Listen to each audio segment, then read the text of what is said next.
우리는 지난주에 속죄제를 정결제로 불러야 한다고 말씀드렸습니다. 성경 전체가 속죄제를 사용하는 어떤 그 경우들을 보면요. 죄와 관련 없어 보이는 경우에도 속죄제를 드려야 하는 때가 있기 때문이죠. 예를 들면 여자가 출산한 후에 피부병에 걸렸다가 나았을 때, 그리고 여러 공적인 제사들에서도 속죄제가 요구됩니다. 그 중에서 저희가 살펴보고 있는 레위기 본문에서는 부지 중에 죄를 지었을 경우를 직접적으로 다루고 있습니다.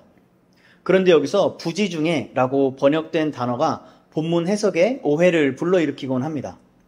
그렇다고 잘못된 번역이라고는 할 수 없고 단지 번역할 때 생기는 그 양 언어 간의 차이로 볼 수 있죠. 오늘은 이 점에 주목하면서 속죄제를 통해 우리에게 계시된 하나님의 뜻을 함께 살펴보길 원합니다. 먼저 본문 4장 27절에서 부지 중에로 번역된 히브리어는 비시가가라고 읽습니다. 이 원어는 부지 중에 저지른 죄를 의미하기도 하지만 실수로 저지른 죄를 의미하기도 합니다. 그러면 여기서 실수를 어떻게 정의할 것인가 하는 물음이 생길 수 있는데요. 구약학자인 하틀리는 인간의 연약성 때문에 저지르는 죄라고 정의합니다. 여기엔 고의성과 적극성이 있습니다. 고의적이고 의도적으로 그 행동을 했는데 다만 능력이 부족해서 죄를 범하게 되는 것이죠. 마치 신중하게 골대를 향해 슛을 던져도 실력이 부족해서 골인을 시키지 못하는 것처럼 말입니다. 이러한 뜻을 가진 비시가가를 부지 중에라고 번역하면 비고의적인 죄만 속죄제의 대상이 되는 것으로 오해하기 쉽습니다. 부지의 반대인 인지하고 지은 죄, 즉 비고의적인 죄가 아니라 고의로 지은 죄는 속죄의 대상이 아니라고 오해할 수 있다는 말입니다. 하지만 이것은 속죄제의 이름처럼 번역에서 발생하는 오류이지 본문이 의미하는 바는 아닙니다. 정리하자면 속죄제의 대상은 부지 중에 범죄한 것과 고의지만 연약해서 범죄한 것, 이 두 경우가 모두 해당되는 것입니다. 본문 5장에서는 세 가지 예를 들어서 구체적으로 설명하고 있는데요. 먼저 5장 1절을 보시면 저주하는 소리를 듣고서도 그것을 알리지 않는 죄를 말하고 있습니다. 저주하는 소리는 욕설, 비속어, 비난과 정죄하는 말 같은 것들을 의미합니다. 그런데 본문은 구체적으로 저주하는 소리를 듣게 된 경우를 말하고 있습니다. 그냥 말하는 걸 들었을 뿐입니다. 그런데도 증인이 되어 그거를 알리지 않았다고 해서 그 죄가 되는 것이죠. 이것이 너무 가혹하게 느껴지지는 않나요? 내가 욕한 것도 아니고 저주를 한 것도 아닌데 말이죠. 우리는 여기서 먼저 하나님은 어떤 죄라도 가볍게 여기지 않으심을 알 수 있습니다. 우리는 죄의 경중을 나누고 상대적으로 가벼운 죄들은 큰 죄책감 없이 쉽게 저지르곤 합니다. 그러나 하나님 앞에서 모든 죄는 예외 없이 사망이라는 동일한 결과를 초래하는 심각한 문제인 것입니다. 그런 분이 통치하시는 나라에 사는 하나님의 백성들은 마땅히 그분의 기준에 맞춰서 생각하고 행동해야 할 것입니다. 또한 이 말씀은 속죄제 본문 전체가 내포하고 있는 어떤 내용과도 대조해 볼 수 있습니다. 오늘 본문 4장 28절을 함께 읽겠습니다. 그가 범한 죄를 누가 그에게 깨우쳐 주면 그는 흠없는 암염수를 끌고 와서 그 범한 죄로 말미암아 그것을 예물로 삼아. 아멘. 여기서 죄를 깨우쳐 주고 있는 누군가가 있음을 발견합니다. 마찬가지로 죄를 깨닫지 못하다가 깨닫게 되었을 때라고 기록된 다른 본문들도 모두 죄를 깨우쳐 주고 있는 누군가를 암시하고 있다고 볼 수 있습니다. 속죄제 본문은 개인의 죄에 대해서 다루고 있지만 그 개인을 개별적인 존재가 아니라 공동체 안에 있는 존재로 인식하고 있습니다. 오늘날 우리의 신앙도 이러한 인식을 갖고 있어야 합니다. 개인주의는 엄연히 세상의 철학입니다. 그것을 무조건적으로 배척하는 것은 옳지 않지만 그렇다고 해서 성경의 원리를 침해하게 해서도 안 되겠죠. 하지만 안타깝게도 개인주의는 이 시대에 이미 교회에 깊숙이 침투해버린 것 같습니다. 개인의 신앙생활과 공동체의 신앙생활을 별개의 것으로 인식하는 것입니다. 그래서 개인의 신앙 회복을 위해 공동체를 떠납니다. 개인의 신앙이 우선이고 공동체 신앙생활은 부차적인 것으로 여깁니다. 그러나 이런 이분법은 성경 어디에서도 근거를 찾을 수 없습니다. 어쩌면 이런 모습은 공동체를 위해 개인의 신앙생활을 포기했던 과거에 대한 반발로 생겨난 것일 수도 있습니다. 하지만 좌로나 우로나 어느 쪽으로든지 치우치는 건 늘 진리를 벗어나기 마련입니다. 우리는 누구나 개인적으로 구원을 받습니다. 그러나 구원을 받을 바로 그때 그리스도를 머리 삼은 한 몸이 됩니다. 이 한 몸을 교회라고 하고 그 교회에 속한 각 사람을 몸의 지체라고 부르죠. 왼쪽 눈이 있다고 해서 오른쪽 눈이 필요 없는 것이 아니고 왼손이 있다고 해서 오른손의 가치가 떨어지는 것이 아니듯 각 지체는 고유하게 소중하며 그 지체들이 한 몸을 이루고 있을 때에야 온전할 수 있습니다. 개인과 공동체는 이처럼 상생하고 공존하는 것이지 우열이나 우선순위를 가릴 수 있는 것이 아닙니다. 사도 바울은 교회의 성도들에게 서로 권면하라 라고 가르칩니다. 여기엔 그가 죄에 빠지지 않고 선을 행할 수 있도록 위로하고 격려하고 간절히 부탁하는 의미가 있습니다. 그렇게 하는 것이 마치 건물을 세우듯 서로를 견고하게 세워주고 교회를 튼튼하게 세우는 방법이란 것이죠. 따라서 형제가 저주하는 소리를 듣고도 알리지 않는 것은 그 사람을 세우는 일과 교회를 세우는 일을 방해하는 것입니다.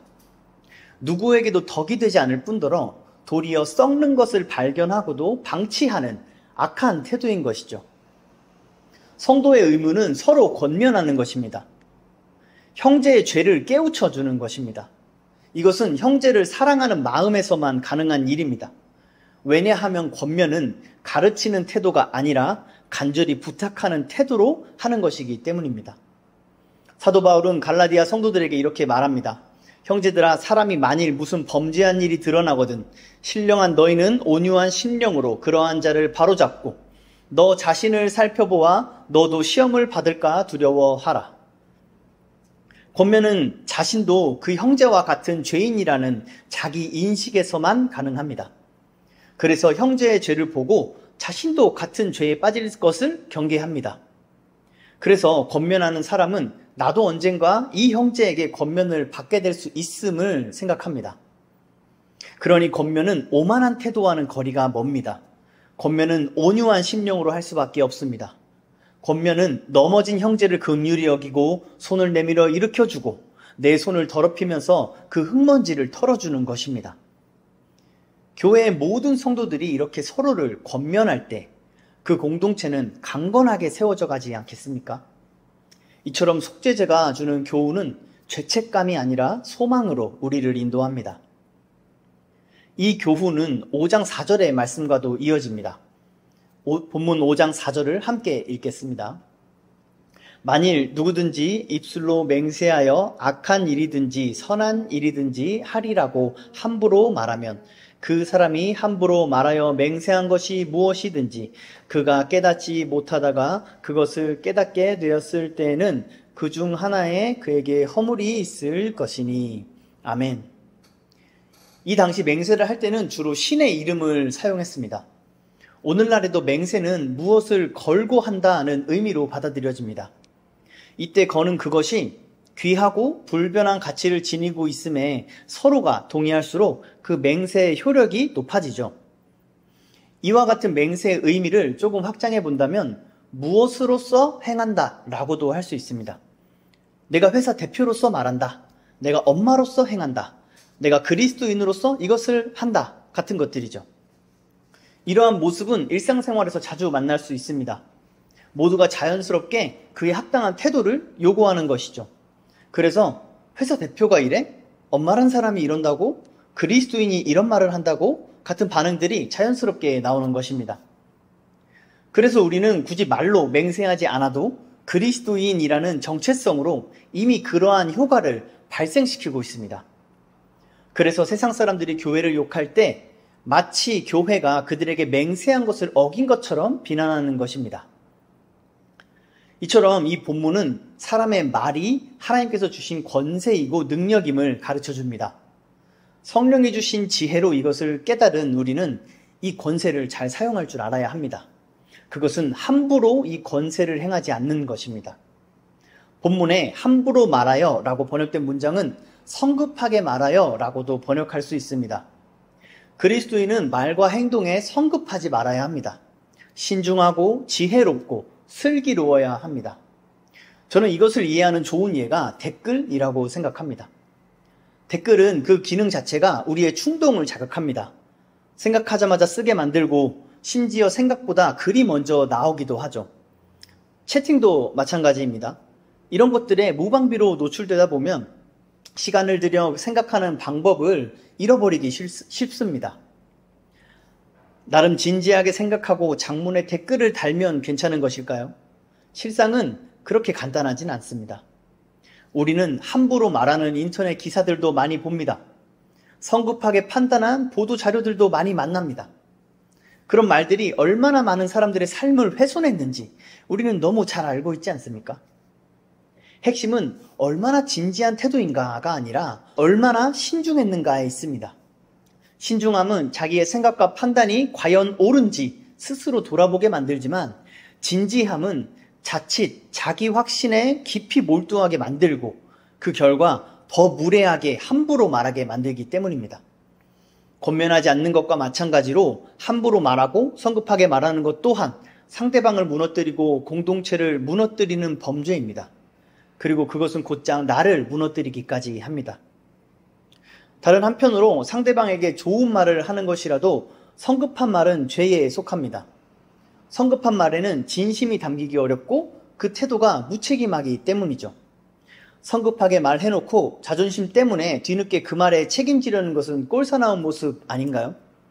누구에게나 덕이나 기쁨이 되지 못하죠. 함부로 말하지 않고 성급하게 말하지 않기 위해 우리가 할 수 있는 가장 좋은 방법은 기도하는 것입니다. 혼자 곰곰이 생각하는 것도 분명 유익하지만 말씀을 통해 하나님의 지혜를 구하는 기도에 비할 것은 없습니다. 셋째로 2절, 3절에 부정에 닿는 것은 우리에게 이렇게 적용해 볼 수 있는 것 같은데요. 예배 혹은 예배자에게 합당하지 않은 모든 것들을 부정한 것으로 여기는 것입니다.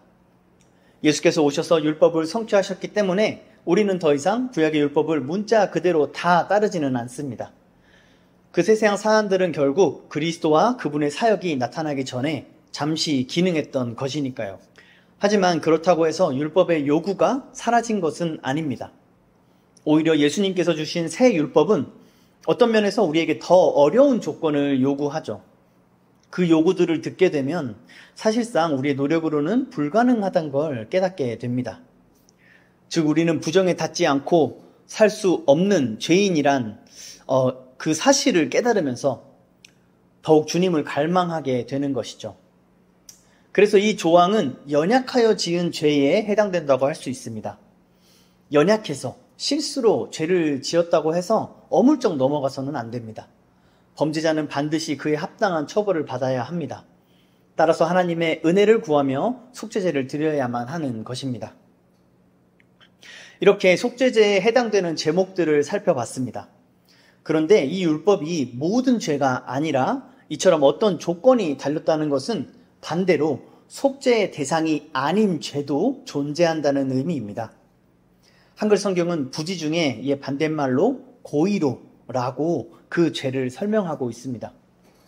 이 단어를 직역하면 높이 들린 손으로입니다. 이 표현은 성경에서 담대하거나 자신만만한 태도를 묘사하는 수거처럼 사용됩니다. 이 표현이 죄와 연결되면 오만하고 뻔뻔한 태도로 죄를 짓는 것을 의미하게 됩니다. 이런 죄는 하나님께 용서받을 수 없습니다. 히브리 기자는 이 죄에 대해 이렇게 설명합니다. 우리가 진리를 아는 지식을 받은 후 짐짓 죄를 범한 즉 다시 속죄하는 제사가 없고 오직 무서운 마음으로 심판을 기다리는 것과 대적하는 자를 태울 맹렬한 불만 있으리라. 모세의 법을 폐한 자도 두세 증인으로 말미암아 불쌍히 여김을 받지 못하고 죽었거든. 하물며 하나님의 아들을 짓밟고 자기를 거룩하게 한 언약의 피를 부정한 것으로 여기고 은혜의 성령을 욕되게 하는 자가 당연히 받을 형벌은 얼마나 더 무섭겠느냐. 너희는 생각하라. 아멘. 여기서 짐짓이란 단어는 오늘날 잘 쓰지 않는 단어라서 생소할 수 있는데요. 일부러 고의로라는 의미의 단어입니다. WBC 주석에서는 이것을 하나님에 대한 경멸을 품는 태도를 가리킨다고 말하고 있습니다. 이것은 구체적으로 어떤 죄를 가리키는 걸까요? 진리를 아는 지식을 받았음에도 일부러 죄를 지었다는 것은 그 지식을 거부했다는 의미입니다. 즉, 복음을 듣고도 믿지 않고 거부하는 죄를 말하는 것입니다. 예수님도 속죄받지 못하는 이 죄에 대해서 말씀하셨습니다. 마태복음 12장입니다.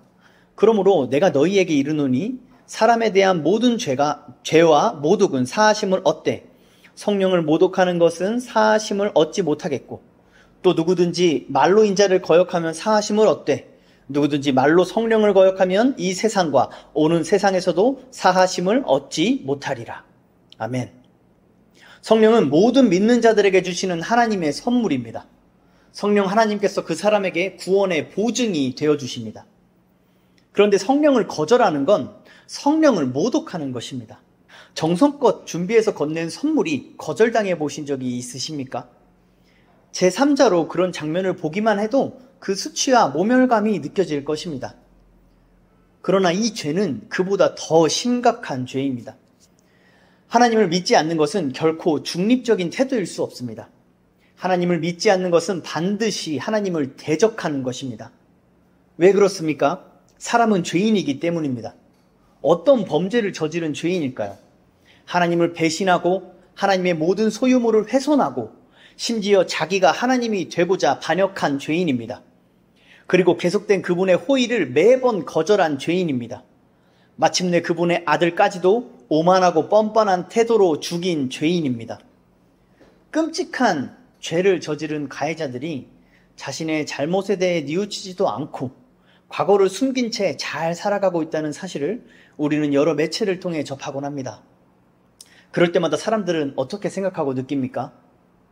가해자가 회사와 가정에서 좋은 사람으로 인정받고 돈도 많이 벌고 행복하게 살고 있다는 그 모든 소식들이 더욱 분노를 일으키지 않습니까? 가슴속에 정의에 대한 감각을 잃지 않은 사람이라면 누구나 이렇게 분노할 것입니다. 그리고 이런 죄는 용서할 것이 아니라 처벌하는 것이 정의를 세우는 것이라고 생각할 것입니다. 그가 주변 사람들이 보기에 좋은 사람이고 행복한 삶을 살고 있더라도 그의 삶은 결코 중립적일 수 없습니다.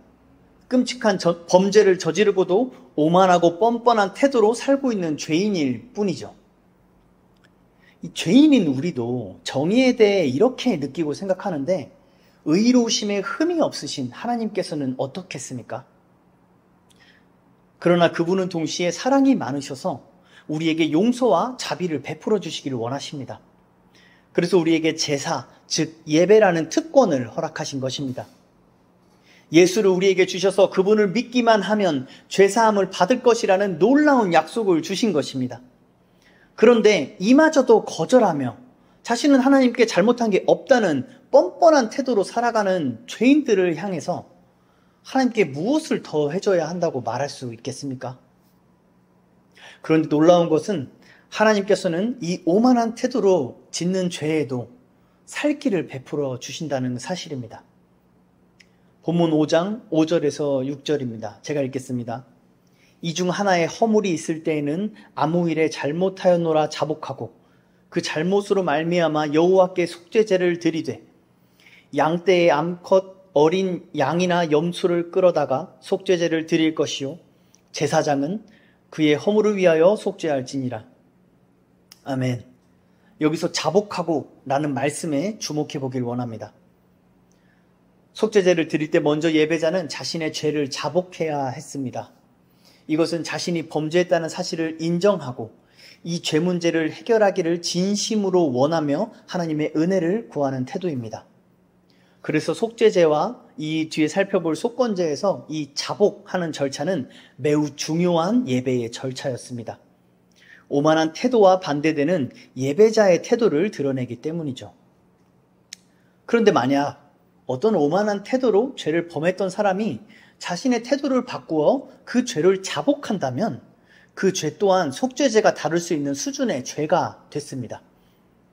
아마도 가장 대표적인 예는 바로 다소의 사울이 사도 바울이 된 사건일 것입니다. 다소의 사울은 그야말로 하나님을 대적하며 오만하고 뻔뻔한 태도로 교회를 공격했던 사람이었죠. 그런 그가 예수가 메시아이심을 깨닫고 회심하게 됩니다. 그리고 그는 죽을 때까지 자신이 오만한 태도로 지은 죄에 대해 자복하기를 마다하지 않았습니다. 성경의 여러 곳에서 그가 자신의 신앙을 고백할 때면 이 자복이 선행되는 것을 볼 수 있습니다. 이처럼 자신의 죄를 회개하여 구원 얻을 기회는 모두에게 열려 있습니다. 지금까지 교회를 욕하고 기독교인들을 조롱하고 비방했다 할지라도 당장 오늘에라도 자복하고 죄사함을 받아 구원의 기쁨을 누릴 기회가 언제나 열려 있는 것입니다. 이 기회의 문은 예수께서 열어놓으신 것입니다. 그래서 오직 예수를 통해서만 이 기회를 잡을 수 있습니다. 예수를 믿는 것이 바로 그것이죠. 억울한 일을 당했거나 해소되지 않은 피해를 간직하고 살아가는 분들이시라면 이것이 얼마나 큰 은혜요 자비인지를 더욱 생생하게 느끼실 것입니다. 하나님께서 죄인들에게 이러한 은혜를 베푸실 의무나 이유가 전혀 없으십니다. 그럼에도 불구하고 큰 자비로 구원에 이르는 회개를 허락하시는 은혜는 오직 하나님 자신의 영광을 나타내기 위함입니다. 용서에 관해서도 하나님은 우리와 다른 분이십니다. 자신의 죄를 자복함으로 회개의 은혜를 누리는 모든 자들은 이 하나님의 크신 영광을 마주하게 됩니다. 이것이 속죄제가 우리를 인도하는 방향입니다. 구약학자인 박철원 교수님은 이렇게 설명합니다. 우리 인간은 약하기 때문에 때로는 본인이 하는 행동에 문제를 인식하면서도 어떤 죄를 짓거나 혹은 불안한 양심의 줄타기를 하면서도 죄의 편에 설 수가 있다. 하나님은 이런 경우를 위해 바로 속죄제라는 장치를 마련해 주셨다. 그러나 우리는 이 장치를 남용해서는 안 되며 이것을 하나님의 은혜의 도구로 받아들이되 분명히 자신의 죄에 대한 고백과 더불어 영적 성장을 해야 한다. 우리는 은혜가 은혜인 줄을 알아야 합니다. 죄인을 향한 하나님의 은혜가 얼마나 크신지는 그분을 향한 우리의 범죄가 얼마나 큰지를 더욱 깨닫는 것을 통해서도 배울 수 있습니다. 죄 문제 앞에서 우리는 무력하고 나약합니다.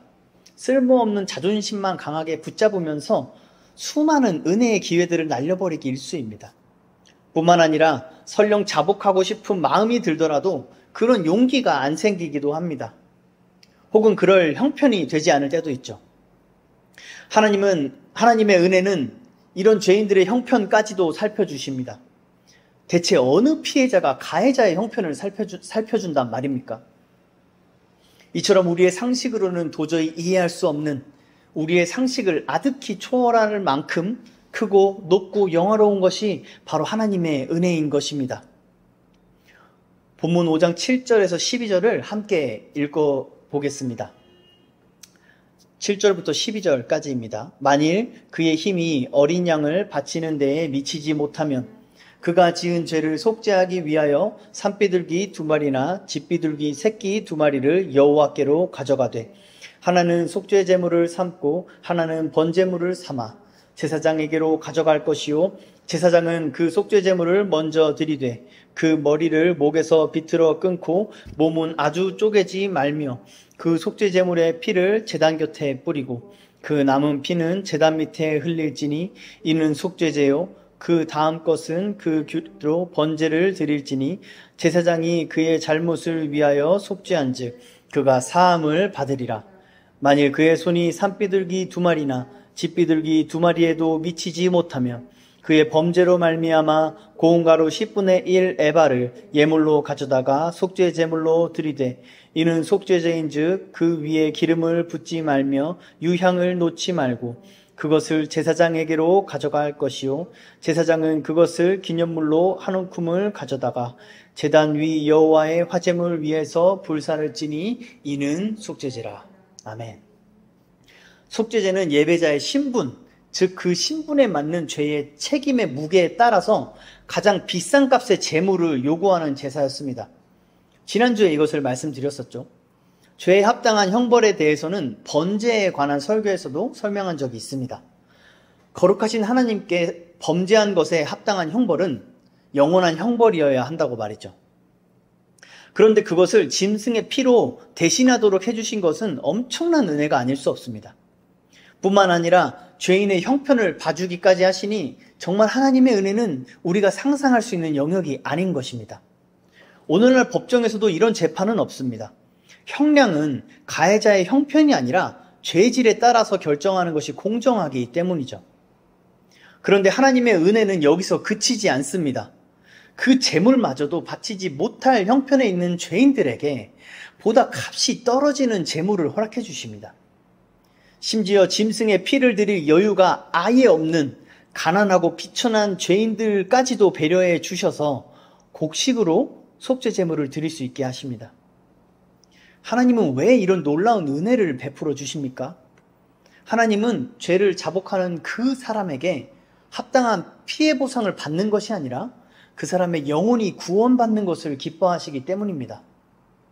하나님께서 우리의 죄를 사하시고 구원하시는 궁극적인 이유는 우리를 사랑하시기 때문도 아니고 우리 없는 하늘을 원치 않으셨기 때문도 아니라 하나님께서 자신의 기쁘신 뜻을 따라 주권적으로 그렇게 결정하셨기 때문입니다. 이것이 성경이 말하는 속죄와 구원의 교리입니다. 우리를 사랑하셔서 그러셨다거나 우리 없는 하늘을 원치 않아서 그러셨다면 하나님께서 우리를 구원하셔야 하는 어떤 이유에 매여 있다는 종속적인 말이 됩니다. 그러나 하나님은 지존하신 분이십니다. 그분은 무엇에도 제한을 받지 않으시며 우리의 죄를 사하시고 구원하시는 일에 관해서도 자유로우신 분이십니다. 하나님과 죄인은 서로 상관이 없는 존재입니다. 모세에게도 말씀하셨던 것처럼 하나님은 모든 죄인들을 멸하시고 처음부터 다시 시작하실 수도 있으셨습니다. 그러므로 우리를 구원하시는 것은 하나님의 자유로운 선택이셨습니다. 우리를 사랑하시는 것도 하나님의 주권적인 결정입니다. 반드시 그래야 하는 이유가 하나님께 요구될 만한 이유가 전혀 없습니다. 그렇기 때문에 우리를 사랑하시고 우리의 죄를 용서하시고 우리를 구원하시고 우리를 자녀 삼아주시는 그 은혜가 더욱 영광스러운 것입니다. 더욱 놀랍고 더욱 찬양하게 만드는 일인 것입니다. 그래서 죄사함을 받아 구원을 입은 모든 자들은 하나님을 영원토록 찬양하는 것입니다. 하나님께서 제사의 값진 예물을 요구하시는 것은 죄인이 자신의 죄를 자복하는 겸손하고 진실된 태도를 받길 원하시는 것입니다. 그래서 아무리 애써도 흠없는 숫소나 순년소를 준비할 형편이 안 되는 가난한 죄인들에게는 그 형편에 맞추어 그 기준을 낮춰주시는 것입니다. 우리는 이 은혜가 은혜인 줄을 알아야 합니다. 어느 영화의 유명한 대사처럼 호의가 계속된다고 해서 그것을 권리로 여기는 파렴치한 죄를 다시는 범하지 않아야 합니다. 그런데 우리는 인과응보, 기브앤테이크에 익숙합니다. 자신이 생각할 때 합당한 대가를 치르지 않으면 찝찝해하는 것이죠. 힘에 넘치도록 선을 행해야 죄책감으로부터 자유로워진다고 느낍니다. 그래서 실제로 불법을 행한 기업이나 개인이 후원이나 자원봉사를 많이 한다는 연구 결과도 있습니다. 스스로 그런 선행을 쌓음으로써 자신의 악행으로부터 자기 양심을 합리화하는 것이죠. 하나님은 우리의 이런 연약한 마음까지도 세심하게 살펴주시는 분이십니다. 죄인을 향한 그분의 자비가 얼마나 크십니까? 이 자비하신 주님의 마음은 오늘 본문 4장 31절에 나타나 있습니다. 제가 읽겠습니다. 그 모든 기름을 화목 제물의 기름을 떼어낸 것 같이 떼어내 제단 위에서 불살라 여호와께 향기롭게 드릴지니 제사장이 그를 위하여 속죄한즉 그가 사함을 받으리라. 아멘. 이 구절은 속죄제의 본문이 설명하는 직분들 중에서 가장 낮은 평민이 드리는 속죄제에 해당합니다. 여호와께 향기롭게 할지니 라는 표현은 속죄제 본문에서 오직 여기에만 등장합니다. 이 표현은 하나님께서 제사를 받으셨음을 선포했던 이는 화제라 여호와께 향기로운 냄새니라 란 말씀들과 같은 의미의 선포인 것입니다. 같은 표현이 평민의 속죄제 마지막 구절인 35절에서 화제물이란 단어로도 표현되었고 5장 13절에 곡식가루로 드리는 속죄제에서도 화제물이란 단어로 표현되었습니다. 하나님이 이렇게 말씀하신 구절들의 공통점은 가장 낮은 신분, 가장 가난한 자들의 제사라는 점입니다. 전체 문맥상 다른 속죄제들도 전부 하나님께서 화제로 받으신다고 봐야 합니다. 하지만 여기서만 명시적으로 언급하신 이유는 이 가난하고 비천한 자들을 향한 하나님의 자비인 것입니다. 그가 자신의 죄를 겸손하고 정직하게 자복하는 죄인이었다면 분명히 자신의 죄에 비해서 자기가 드릴 수 있는 예물이 턱없이 형편없다고 느꼈을 것입니다. 그것이 그 예배자의 마음에 얼마나 큰 짐이 되었겠습니까?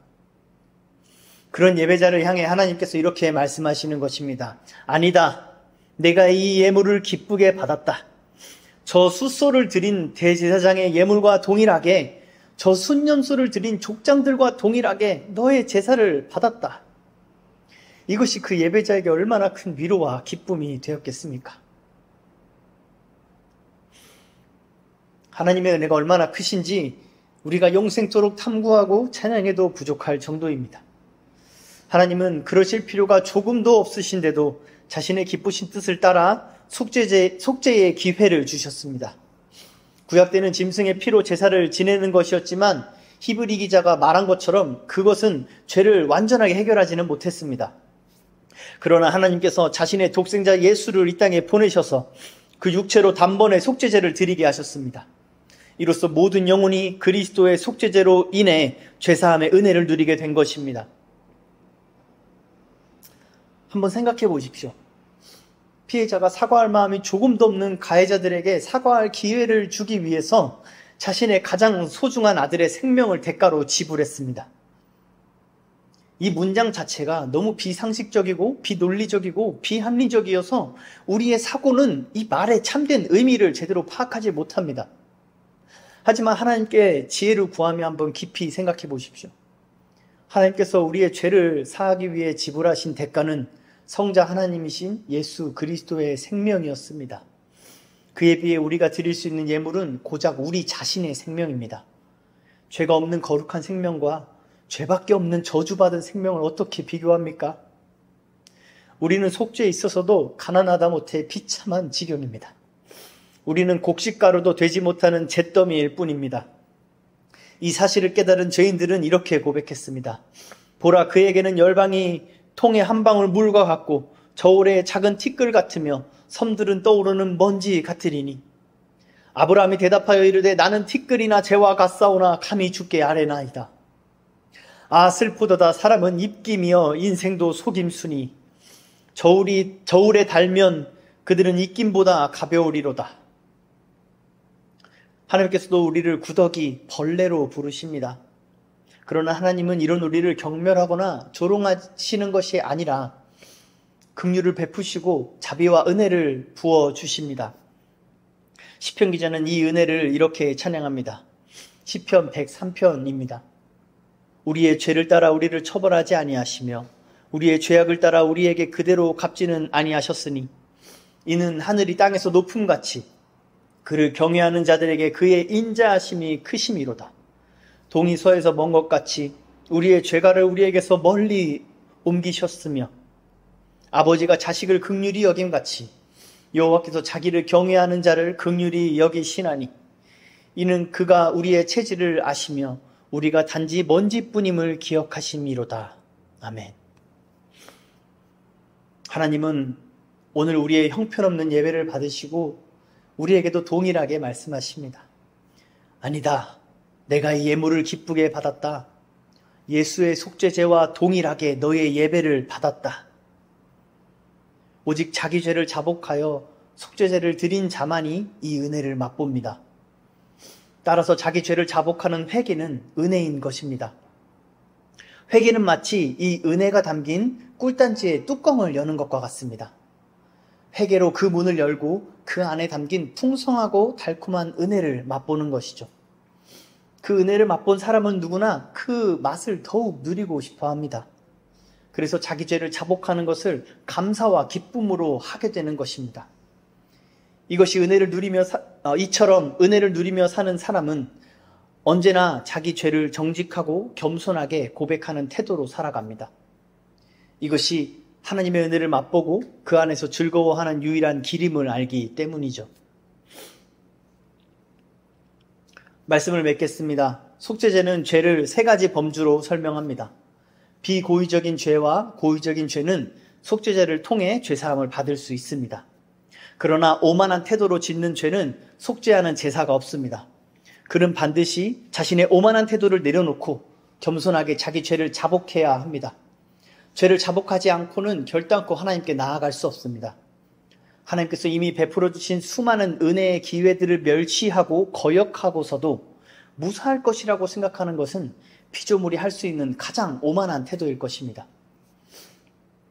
따라서 우리는 늘 회개하는 마음을 잃지 않아야 합니다. 또 형제가 그 마음을 잃지 않도록 옆에서 권면해 주어야 합니다.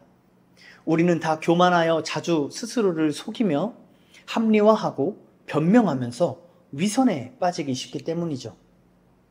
그래서 우리는 누군가 나에게 권면을 할 때 겸손히 듣는 태도를 가져야 합니다. 오만한 마음은 권면을 듣지 않게 만들고 죄를 자복하기보다 변명하게 만들어서 결국 화를 당하게 한다는 사실을 항상 명심하십시오. 서로 권면하는 것은 서로를 사랑하고 지켜주는 것이며 세워주는 것입니다. 그렇게 교회는 성장하고 교회 안에서 각 성도들이 믿음으로 성장하는 것입니다.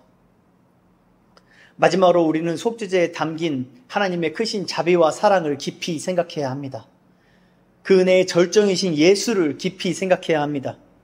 오직 이분을 생각할 때에만 오만한 태도가 사그라듭니다. 오직 이분을 깊이 묵상할 때에야 우리 억울한 마음이나 변명하고 싶은 마음들이 사그라집니다. 그리고 내가 받은 은혜가 얼마나 큰지를 새롭게 깨닫게 됩니다. 그러면 그 기쁨과 위로와 만족이 이루 말할 수 없다고 고백하게 될 것입니다. 우리의 죄와 죄로 인한 온갖 고통에서 벗어날 길은 오직 예수밖에 없습니다.